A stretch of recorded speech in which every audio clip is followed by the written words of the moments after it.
Hello दोस्तों, स्वागत है आपका एम गवर्नमेंट एग्जाम्स में। और मेरा नाम है हिमांशु। जैसा कि आप देख चुके होंगे कि आज का हमारा टॉपिक है important articles of the constitution, संविधान के महत्वपूर्ण अनुच्छेद। देखिए दोस्तों, ये जो टॉपिक है आर्टिकल्स ऑफ द कॉन्स्टिट्यूशन, ये अपने आप में बहुत ही इंपॉर्टेंट रोल प्ले करता है। तो इसलिए जो भी पीवाईक्यूज आए हैं आज तक अपने स्टेट पीसीज में और भी किसी एग्जाम्स में, उन सबका मैंने कंपाइलेशन लिया, उन सब में इंपॉर्टेंट आर्टिकल्स आइडेंटिफाई किए हैं और कॉन्स्टिट्यूशन के ऑलमोस्ट सारे ही जो इंपॉर्टेंट आर्टिकल्स हैं जो बार बार एग्जाम में पूछे जाते हैं, उनका मैंने एक लिस्ट बना के ये प्रॉपर वे में हिंदी इंग्लिश दोनों लैंग्वेज में आपके यहाँ लिस्ट डाउन किया है। आपको मैं समझाऊंगा, बढ़िया करके बता दूंगा। आप इस वीडियो को 2 से 3 बार देखना। उसके बाद मैंने कुछ पीवाईक्यूज रखे हैं इस वीडियो में, उनका आप सॉल्व करना। पहले हम साथ में सॉल्व करेंगे, बट आप जब वीडियो को 2 से 3 बार देख लेंगे तो उसके बाद एक बार आप खुद से भी सॉल्व करना क्वेश्चन को। आपको समझ में आएगा कि कैसे जब 4 ऑप्शन दिए होते हैं और उसमें हमको बस 2 आर्टिकल्स भी पता है या 2 ऑप्शन भी पता है, फिर भी हम कैसे आंसर तक पहुंच सकते हैं। ठीक है, तो जो ये आर्टिकल्स की लिस्ट है, इसी लिस्ट के बेसिस पे आपको कहीं और से आर्टिकल्स कवर करने की जरूरत नहीं पड़ेगी। इस बात का मैं क्वेश्चन दे सकता हूँ, आप इसको कीजिए बढ़िया करके। उसके बाद आप पीवाईक्यूज लगाइए। आप देखेंगे कि आप 95% ऑफ द केसेस में क्वेश्चन को इजीली सॉल्व कर लेंगे। एलिमिनेशन के थ्रू कर लेंगे, डायरेक्टली पहुंच जाएंगे। बट ये आर्टिकल्स आपको बाय हार्ट याद होनी चाहिए, जितने भी मैं आपको बताऊंगा, ज्यादा नहीं है, 6 से 7 स्लाइड्स हैं। बट आप बढ़िया करके 2 3 बार उसको देख लीजिए। तो आइए स्टार्ट करते हैं, है ना। सो आर्टिकल 1 क्या कहता है? India that is Bharat is a union of states. मतलब ये कि इंडिया क्या है? इंडिया एक ऐसा फेडरेशन है जहाँ पे सारे स्टेट्स आई हैं और आपस में मिलकर उन्होंने एक यूनियन बनाया है।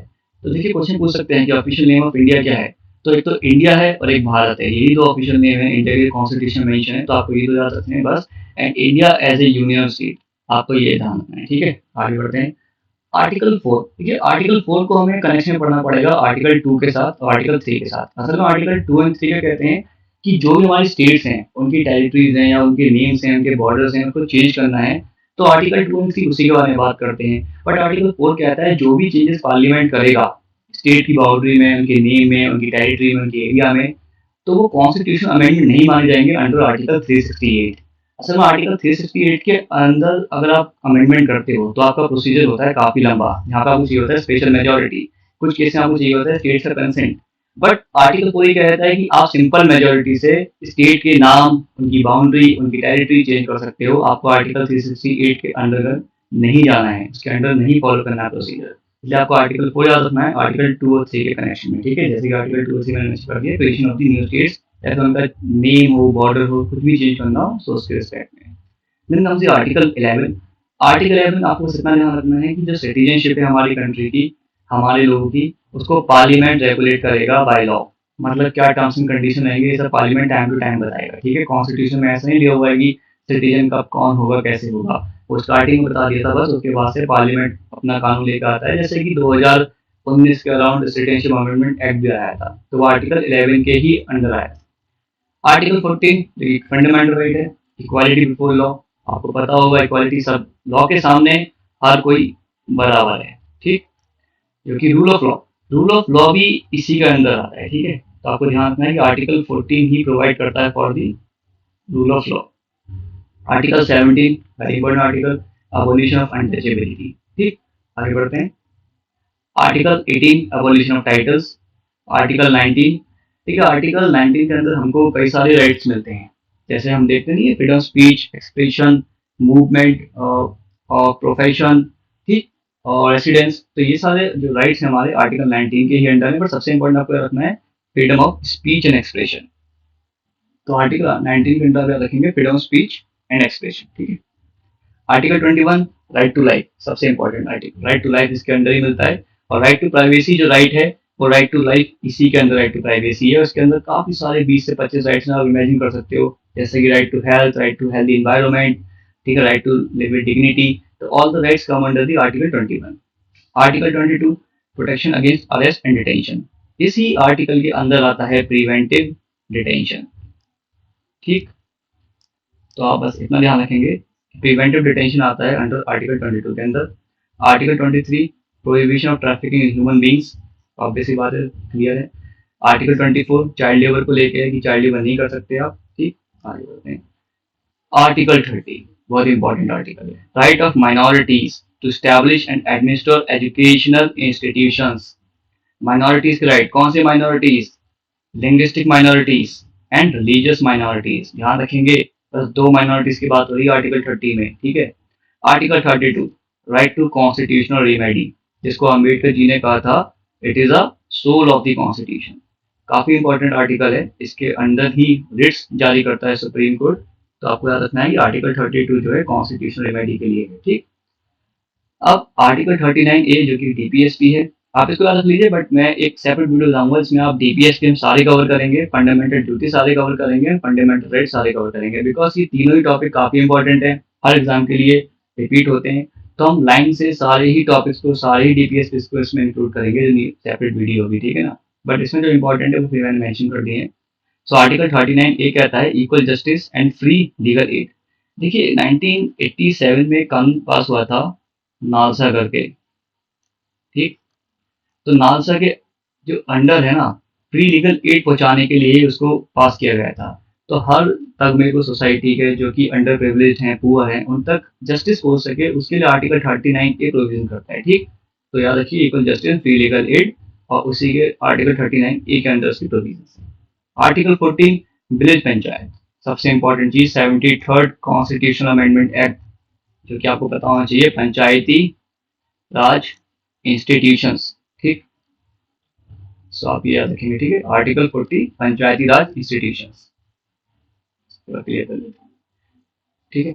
आर्टिकल 44 देखिए इस समय तो काफी ज्यादा इंपॉर्टेंट हो गया, ऐसे में तो आपको ध्यान रखना ही है। Uniform civil code, uniform civil code को कौन सा प्रोवाइड करता है? आर्टिकल 44। आर्टिकल 48 काफी इंपॉर्टेंट हो जाता है, 48A मेनली, क्यों? Because environment, forest, wild life, ठीक। क्योंकि आज के टाइम पे हमें पता है क्लाइमेट चेंज के चलते एनवायरमेंट, फॉरेस्ट बहुत इंपॉर्टेंट हो जाता है टॉपिक। सो आर्टिकल 48 आप यहाँ से आ सकते हैं, ठीक है। आगे बढ़ते हैं। आर्टिकल 50 वेरी इंपॉर्टेंट है, separation of power between judiciary and executive, जो कि फंडामेंटल प्रिंसिपल भी है हमारे कॉन्स्टिट्यूशन का, कि अलग अलग सेपरेशन पावर रहेगा between different organs of the government, ठीक। तो आर्टिकल 50 उसके लिए प्रोवाइड करता है डीपीएसपी। और एक इंपॉर्टेंट आर्टिकल है आर्टिकल 54, जो बताता है किस लिए? प्रेसिडेंट का इलेक्शन, क्योंकि अभी रिसेंटली इलेक्शन भी हुआ है प्रेसिडेंट के लास्ट ईयर, तो इस पे क्वेश्चन बनता है, बहुत इंपॉर्टेंट है ये आर्टिकल 2-3 सालों तक। Article 54 election of president.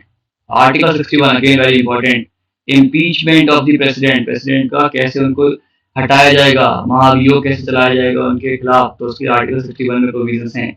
Article 63 again important, vice president of India, and article 67 provide for the terms and condition of the office of vice president, मतलब वाइस प्रेसिडेंट के क्या ओथ होगा, या फिर क्या टर्म्स एंड कंडीशन आएंगे, क्या salaries रहेंगे, कैसे इम्पीचमेंट होगा, तो all the conditions are given under article 67, याद रखेंगे। आगे बढ़ते हैं।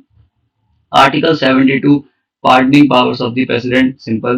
Article 74 council of ministers to work on the aid and advice of the president, sorry, president has to work, ठीक है। सो मतलब ये है कि प्रेसिडेंट अपने डिस्क्रिप्शन से काम नहीं करेंगे, ये इंपॉर्टेंट बात याद रखनी है आपको, कि प्रेसिडेंट अपने खुद से ये नहीं जो मर्जी आएगा वो कर देंगे, डिस्क्रिप्शन में जो आएगा वो डिसीजन ले लेंगे, नहीं। ये कॉन्स्टिट्यूशन प्रिंसिपल है, सुप्रीम कोर्ट ने भी इस बात को इंटरप्रेट किया है आर्टिकल 74 को, कि काउंसिल ऑफ मिनिस्टर जो एडवाइस देंगे प्रेसिडेंट को वही चीज माननी पड़ेगी। हाँ, वो एक बार के लिए इस एडवाइस को सेंड बैक कर सकते हैं to the council of minister कि भाई मैं नहीं मानता, बट अगर दोबारा से सेम एडवाइस टेंडर की जाती है, so they have to follow it, ठीक है। So president has to work on the aid and advice of the council of ministers, ठीक। आर्टिकल 74, ध्यान रखना इस बात को। आगे बढ़ते हैं। आर्टिकल 75 काफी फेवरेट क्वेश्चन है स्टेट पीसीएस का एज वेल एज यूपीएससी का, हर साल इस पे क्वेश्चन आता ही है। कलेक्टिव रिस्पॉन्सिबिलिटी, आप इसको याद रखिए कि it is a fundamental article है जो प्रोवाइड करता है फॉर दी पार्लियामेंट्री डेमोक्रेसी। तो हमारी जो पार्लियामेंट्री डेमोक्रेसी, यहाँ पे पार्लियामेंट हमारा सब कुछ लॉ बनाता है, प्राइम मिनिस्टर है, काउंसिल ऑफ मिनिस्टर हैं, तो असल में वो कहाँ से आ रहा है? आर्टिकल 75 से आ रहा है। कलेक्टिव रिस्पॉन्सिबिलिटी बहुत इंपॉर्टेंट, ठीक। उसके बाद हमारे पास आता है article 76 attorney general of India. Article 88 right of ministers and attorney general. देखो ये कई बार इनडायरेक्टली पूछा जाता है क्वेश्चन कि क्या अटॉर्नी जनरल और मिनिस्टर को किसी भी हाउस में बैठने की आज़ादी है? क्या एक लोकसभा का मिनिस्टर राज्यसभा में बैठ सकता है? तो जी हाँ, बैठ सकता है। अटॉर्नी जनरल क्या हाउस की प्रोसीडिंग को अटेंड कर सकता है? जी हाँ, कर सकता है, आर्टिकल 88 के अंदर, ठीक है। बट वोट नहीं डालेगा अटॉर्नी जनरल, ऑब्वियस सी बात है, बट वो प्रोसीडिंग्स में, हाउस की मीटिंग्स में पार्टिसिपेट कर सकता है, ठीक है। Article 93 very important again, speaker of the Lok Sabha, Lok Sabha के स्पीकर भी प्रोवाइड करता है। अब आप मुझे मुझे बताइए कि राज्यसभा का स्पीकर कौन होता है, ठीक है। आर्टिकल 93 में स्पीकर ऑफ द लोकसभा है, बट आप मेरे को बताएंगे कि राज्यसभा का सेम कौन होता है, स्पीकर। स्पीकर का जो रोल प्ले करता है उसको क्या कहते हैं राज्यसभा में, ठीक है। चलो आगे बढ़ते हैं। आर्टिकल 105 काफी इंपॉर्टेंट है, काफी न्यूज में रहता है। Power and privileges of the MPs. तो मेंबर ऑफ पार्लियामेंट के पास क्या पावर्स होंगी, क्या प्रिविलेजेस होगा, तो आर्टिकल 105 के अंदर उसके बारे में दे रखा है, ठीक। आर्टिकल 108 इसी साल यूपीपीसीएस में पूछा गया था, अब देखो कितना स्ट्रेट फॉरवर्ड क्वेश्चन था। Article 108 provide for the joint sitting of the both the houses, ठीक। उसमें शायद दे रखा था आर्टिकल 109 प्रोवाइड करता है, बट नहीं, हमें सिंपल पता है, याद होता सीधा आप एलिमिनेट कर सकते थे, आगे बढ़ सकते थे इसको माफ करके, ठीक है। Article 108 joint sitting. Article 110 simple सी बात है, मनी बिल। मनी बिल किस में आता है, आर्टिकल 110 में आता है, याद रखेंगे, खत्म बात। आर्टिकल देखो, जब मनी बिल पढ़ रहे हैं तो थोड़ा सा ध्यान रखना है, आता है फाइनेंशियल बिल्स, ठीक है। सो आर्टिकल 117 होता है जो फाइनेंशियल बिल की बात करता है। अब क्या होता है फाइनेंशियल बिल, अब कुछ मैटर होते हैं जो मनी बिल के अंडर कवर होते भी हैं, या कुछ होते हैं जो कवर नहीं होते हैं, ठीक है। तो फाइनेंशियल बिल उन सब मैटर से डील करता है जिन मैटर्स को आप मनी बिल के अंदर कवर नहीं कर सकते। जैसे कि जो मैटर तो इकोनॉमिकल होंगे नेचर में, फाइनेंशियल होंगे नेचर में, बट मनी बिल की एक पूरी पूरी डेफिनेशन है आर्टिकल 110 के अंदर, 10 से 8 से 9 अराउंड पैरामीटर दे रखे हैं, वही मनी बिल कहलाएगा। तो मान लीजिए कोई ऐसा मुद्दा है जो उसमें नहीं आता है और वो है फाइनेंशियल नेचर का, तो फिर उसको हम 117 के अंदर फाइनेंशियल बिल कंसिडर करेंगे, बस इतना ही डिफरेंस है, ठीक है। मनी बिल जो नहीं होगा और वो अगर फाइनेंशियल होता है नेचर में तो वो फाइनेंशियल बिल कहलाएगा, खत्म बात, ठीक। आर्टिकल 112 पता होगा आपको, एनुअल फाइनेंशियल स्टेटमेंट या फिर बजट, ठीक, बजट को कहते हैं। Article 123 ordinance making power of the president, काफी इंपॉर्टेंट है, पूछ सकते हैं कि भाई प्रेसिडेंट के पास ऑर्डिनेंस मेकिंग पावर्स होती हैं तो कौन सा आर्टिकल के अंतर्गत होती हैं, तो अंडर आर्टिकल 123, ठीक। आगे बढ़ते हैं।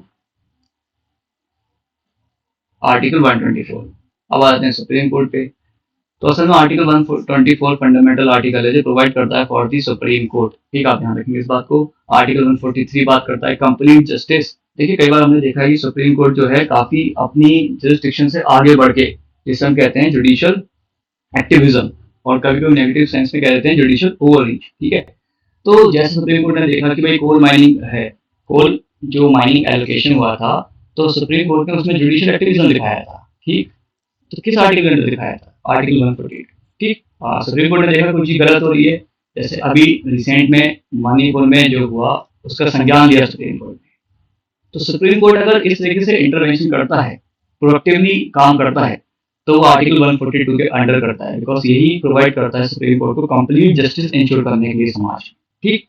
फिर आते हैं आर्टिकल 143 में, सिंपल सी बात है, प्रेसिडेंट कंसल्ट कर सकते हैं सुप्रीम कोर्ट से किसी मैटर को, उनको भाई एडवाइस चाहिए सुप्रीम कोर्ट की, तो वो कंसल्ट कर सकते हैं, भाई हमें इस बारे में बताइए आपका क्या लीगल ओपिनियन है, ठीक है। आर्टिकल 148 कैग के बारे में प्रोवाइड करता है, controller and auditor general of India, पता होना चाहिए आपको। आर्टिकल 148 प्रोवाइड करता है for the CAG, and CAG is the constitutional body. इतना ध्यान रखना कि क्योंकि आर्टिकल प्रोवाइड कर रहा है कैग के लिए, तो कैग हो गई कॉन्स्टिट्यूशनल बॉडी, ठीक है। Article 153 provided for the governors of the states, तो आर्टिकल 153 में गवर्नर की बात आ जाती है, ठीक है। चलो आगे बढ़ते हैं। अब आते हैं आर्टिकल 161, मतलब 161, ठीक है ना। अब देखिए जैसे हमने आर्टिकल 72 पढ़ा था, उसमें प्रेसिडेंट की पार्डनिंग पावर्स थी, ऐसी आर्टिकल 161 के अंदर गवर्नर की पार्डनिंग पावर्स हैं, ठीक, इस बात को ध्यान रखेंगे। आर्टिकल 164, जैसे आर्टिकल 75 में कलेक्टिव रिस्पॉन्सिबिलिटी मैंने आपको बताया था पार्लियामेंट्री डेमोक्रेसी का फंडामेंटल है, ऐसी स्टेट लेवल पे आर्टिकल 164 कलेक्टिव रिस्पॉन्सिबिलिटी की बात करता है, ध्यान रखेंगे, ठीक है। आर्टिकल 165 एडवोकेट जनरल की बात करता है।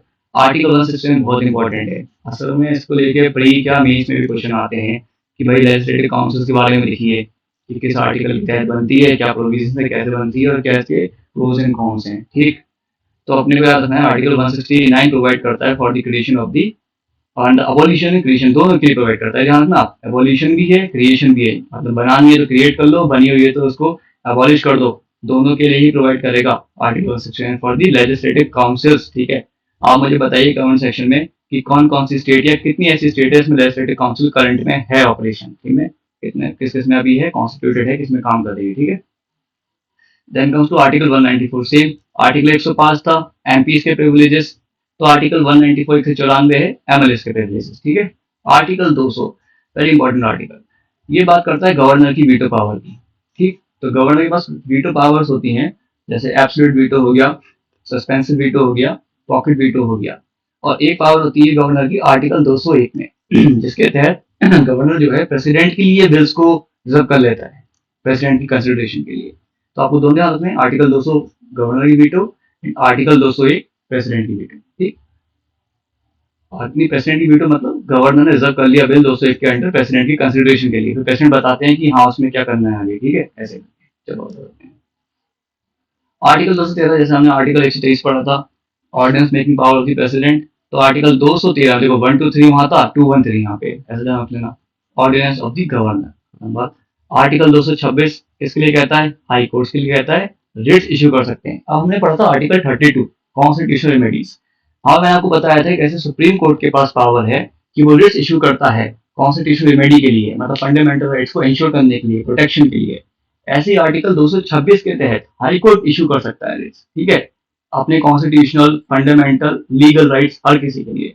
बस अंतर इतना है कि सुप्रीम कोर्ट जो है फंडामेंटल राइट्स के लिए ही इशू कर सकता है रिट, बट हाई कोर्ट जो है वो फंडामेंटल राइट के लिए तो कर ही सकता है, साथ ही साथ जो लीगल राइट्स हैं, जो कॉन्स्टिट्यूशनल राइट्स हैं, उनके एनफोर्समेंट के लिए भी रिट को इशू कर सकता है। ठीक है, तो डायरेक्टली हाई कोर्ट भी जा सकते हैं किसी और मैटर को लेके अपने राइट को प्रोटेक्ट करने के लिए। ठीक है, बाकी आर्टिकल 243 से लेकर 243 ओ, ठीक, पंचायती राज इंस्टीट्यूशन। अब कैसे आपको याद रखना, देखो हमने आर्टिकल 40 पढ़ा था, उसमें पीआरआई के बारे में प्रोविजन था, बट वो डीपीएसपी था। ठीक, अब डीपीएसपी मैंडेटरी तो होता नहीं है, बट विद द टाइम सरकार 73rd अमेंडमेंट लेके आती है। ठीक है, 73rd अमेंडमेंट आता है, उसके बाद इन्होंने क्या किया, कॉन्स्टिट्यूशन स्टेटस दे दिया to the Panchayati Raj institutions को। अब जब वो स्टेटस दे दिया, फिर आर्टिकल इंसर्ट किए गए, आर्टिकल 243 से लेकर 243 ओ तक के लिए प्रॉपर प्रोविजंस के साथ कि पंचायती राज इंस्टीट्यूशंस के इलेक्शन कब होंगे, रिजर्वेशन क्या होगा, कॉन्स्टिट्यूशन कैसे होगा, कहाँ पे सेटअप होगी और कितने टीयर में सेटअप होगी। ठीक है, जैसे कि आर्टिकल 243 डी है जो बात करता है 33% रिजर्वेशन फॉर द वीमेन। ठीक, तो सारी की सारी जो प्रैक्टिकल आज के टाइम पे एप्लीकेशन देखने को मिलती है पंचायती राज को लेकर, वो आर्टिकल 243 से लेकर 243 ओ तक के अंदर दिए रखी है। ठीक, चलो आगे बढ़ते हैं। Then comes again very important article, article 243ZH। ठीक, ये किसके प्रोवाइड करता है? कोऑपरेटिव्स के लिए। देखो आज के टाइम में कोऑपरेटिव सोसाइटीज, कोऑपरेटिव्स इंपॉर्टेंट हो गया, तो याद रखना है कि आर्टिकल 243 से रिलेटेड ही है कोऑपरेटिव्स, और इसको लेके 97th कॉन्स्टिट्यूशनल अमेंडमेंट एक्ट आया था, आई थिंक 2011 में आया था।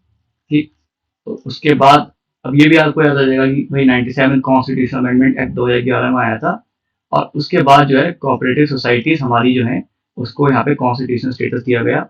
और उसके बाद से देखो अभी तो मिनिस्ट्री ऑफ कोऑपरेटिव भी बनाई गई है। ठीक है, तो ये इंपॉर्टेंट हो जाता है बिकॉज करंट का मैटर है, तो इसका आपका आर्टिकल तो याद रखना ही रखना है।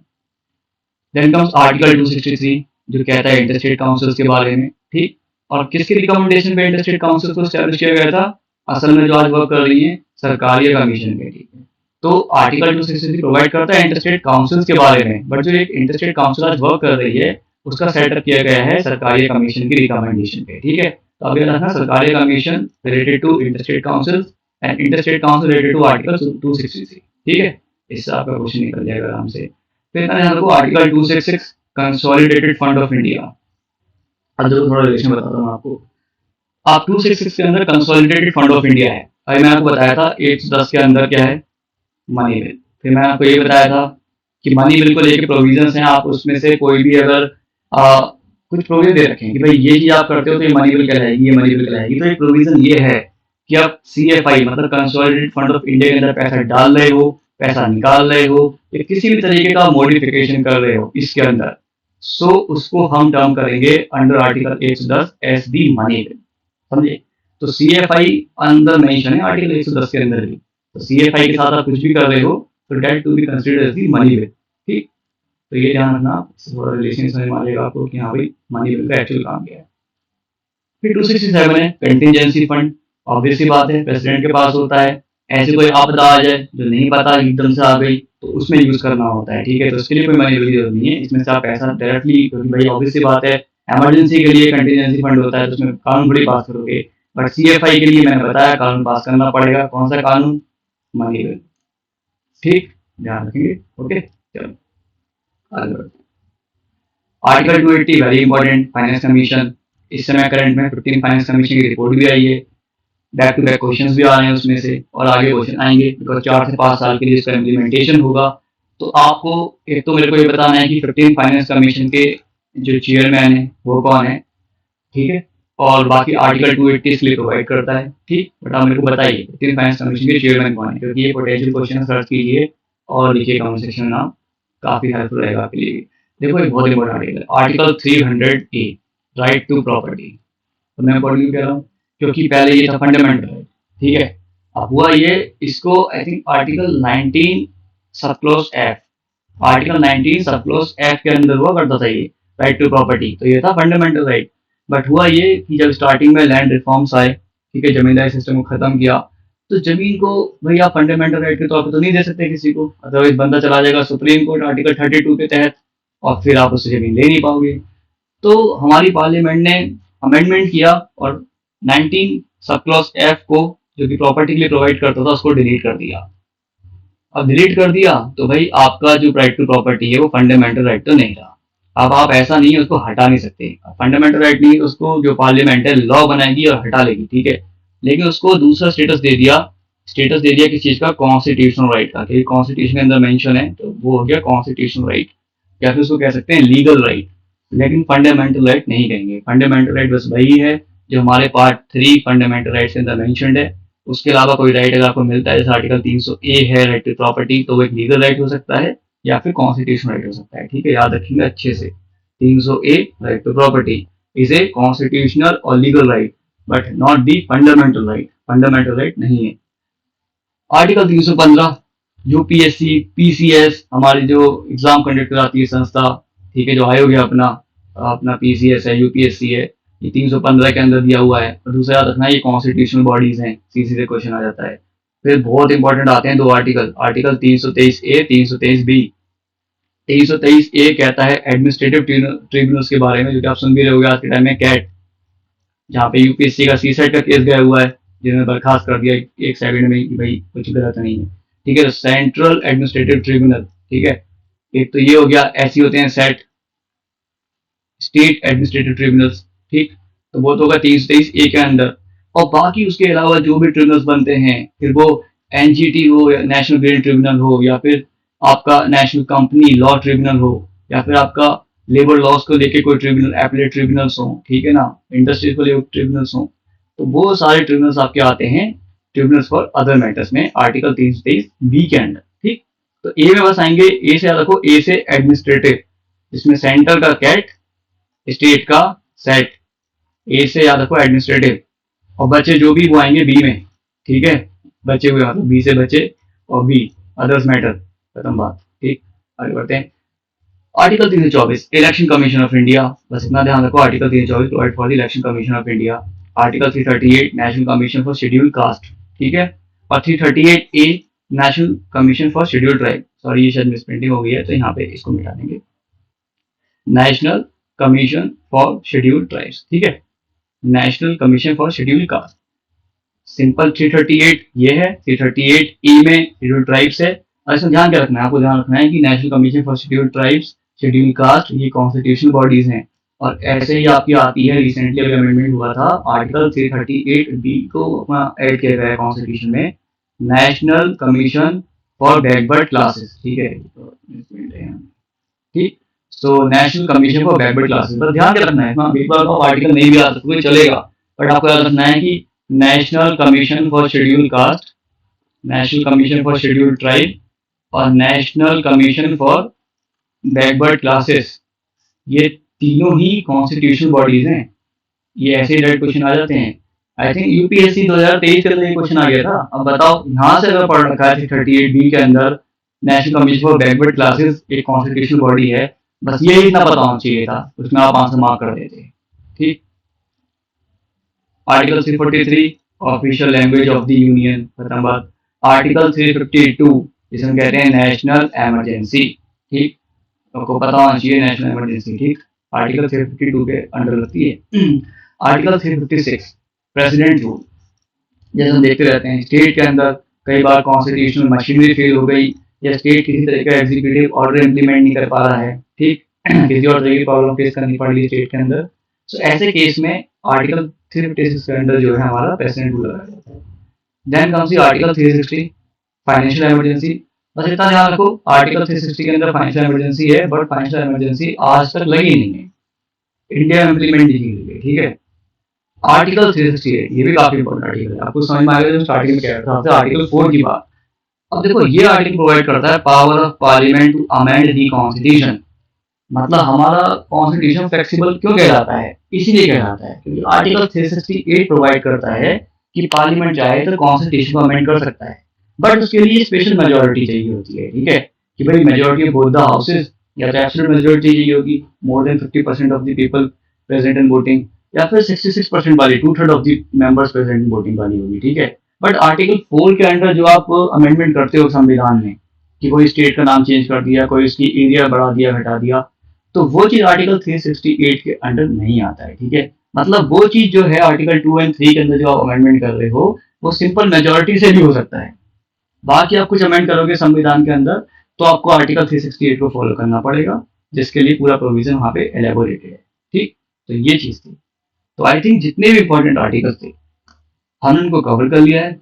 अब मैं आपको देखो कुछ चीज बताता हूँ, जैसे कि कुछ पीवाईक्यूज आए हैं, अराउंड 10 से 12 पीवाईक्यूज मैंने अटैच किए हैं यहाँ पे, ये देखो, और ये सब आए हुए क्वेश्चन हैं, ठीक है ना। और ये सारे क्वेश्चन आप देखोगे कि कोई यूपी पीसीएस में आया है, कोई किसी और स्टेट पीसीएस में आया है, कहीं कहीं का आया है।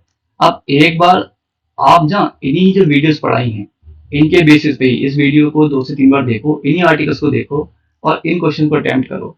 अब मैं ये नहीं कह रहा आपको सारे के सारे आर्टिकल्स टू द पॉइंट मिल जाएंगे, बट पॉइंट ये है कि आप जब इन आर्टिकल्स को सॉल्व करना स्टार्ट करोगे, मतलब इन क्वेश्चन को सॉल्व करना स्टार्ट करोगे, तो आपको पता लगेगा कि डायरेक्टली इनडायरेक्टली हम लिंक कर पा रहे हैं। अगर आपने जितने आर्टिकल मैंने आपको पढ़ाए ऊपर उनको अच्छे से याद कर लिया, तब तो आपको कोई क्वेश्चन नहीं रुकेगा, 95% ऑफ द केसेस में आपका क्वेश्चन सॉल्व हो ही जाएगा। आप इसको एक बार मान के देखिए, करके देखिए, और फिर आप बताना, ठीक है ना। और आप देखो यहाँ पे जितने भी क्वेश्चंस हैं, आर्टिकल, ठीक, डायरेक्टली इंडायरेक्टली आप सॉल्व कर लेंगे। जैसे ये देखिए, आप पहले देख लेते हैं, the constitutional status have been given to panchayat under article. अब देखो ये आरएस में पूछा क्वेश्चन है, आरएस के प्री में, जो कि आरएस आ भी रहा है, आई थिंक अक्टूबर में कंडक्ट कराया जाएगा आरएस का एग्जाम, तो आप उसकी तैयारी कर सकते हो, बढ़िया अपॉर्चुनिटी है। हमने पढ़ा, देखो क्या पढ़ा था, आर्टिकल 243 में आपको कितनी बार बताया था, आर्टिकल 243 से लेके आर्टिकल 243 ओ तक है। मैं आपको ये बताया था डी के अंदर रिजर्वेशन के लिए बात की गई है वीमेन के, ठीक है ना। सो हमने ये कवर की, इजीली ये क्वेश्चन में कवर हो गई, ठीक है। Special provision regarding the financial base given under, हमें पता है कि आर्टिकल कौन सा, आर्टिकल 117। मैंने बात की थी मनी बिल की, आर्टिकल 110 में मनी बिल था, तो मैंने कहा था जो प्रोविजन मनी बिल में कवर नहीं होते हैं वो कवर होते हैं आर्टिकल 117 फाइनेंशियल बिल के अंदर, ठीक है। तो ऐसे करके हमारा क्वेश्चन सॉल्व हो जाएगा इजीली। तो आप देखिए आगे कुछ और क्वेश्चन मैंने ऐड किए हैं यहाँ पे, बट मैं चाहूंगा कि आप इस वीडियो को 2 से 3 बार देखें, फिर ये जो सब पीवाईक्यूज हैं उनको खुद से लगाएं एक बार, और लगा के अपना स्कोर चाहे तो कमेंट सेक्शन में कमेंट कर दें, या फिर नहीं भी करें कोई दिक्कत नहीं है, बट आप खुद से एक बार इनको जो है ना सॉल्व जरूर करो, क्वेश्चन को सॉल्व जरूर करो, ठीक है। अपने अंदर से सॉल्व करो, देखो आप कितना कर पा रहे हो, और वीडियो को 2 से 3 बार देखने के बाद इन क्वेश्चन सॉल्व करोगे, डेफिनेटली आप 90 से 95% क्वेश्चन, सिर्फ ये वाले नहीं, कहीं से भी उठाओ क्वालिटी के पीवाईक्यूज जिसमें आर्टिकल्स मेंशन हो, और आप करके देखो, मैं डेफिनेटली कह सकता हूँ आप अच्छे से उनको स्कोर कर पाओगे और सॉल्व भी कर पाओगे, ठीक है। बाकी आप fundamental rights, fundamental duties and DPSP से सेपरेट वीडियो लेके आऊंगा मैं, जिसमें उनको एलैबोरेटली अच्छे से बढ़िया तरीके से समझेंगे, क्योंकि एक्चुअल फिलोसफी क्या है, इसमें क्वेश्चन डेप्थ में भी आता है, तो उसको हम टैकल कर लें, ठीक है। बट फैक्चुअल पार्ट का आर्टिकल्स बस आप इतना देख लीजिए 3 से 4 बार, आपका काम आराम से बन जाएगा। आपके 8 क्वेश्चन भी आएंगे, आप आराम से 7 बना के ले जाएंगे बहुत आराम से। सिर्फ 15 से 20 मिनट 30 मिनट आप वीडियो को देखो, उसमें आपके 7 सवाल से हो जा रहे हैं, बहुत बढ़िया इनपुट है। और उसके बाद आप क्वेश्चन जरूर रखाना, ठीक है। ये सारे क्वेश्चन एक बार सॉल्व कर देखना, आपको पता लगेगा कि हाँ भाई जो हमने पढ़ा है वो सही में उसका इम्प्लीकेशन है, उसकी यूटिलिटी है, ठीक है। चलिए फिर मुलाकात करते हैं अगली वीडियो में। थैंक यू सो मच बने रहने के लिए, और बाकी आप बढ़िया करके पढ़ाई कीजिए, वीडियो को अच्छे से देखिए, और कोई क्वेरी हो तो पूछ लेना, ठीक है। चलिए, थैंक यू सो मच।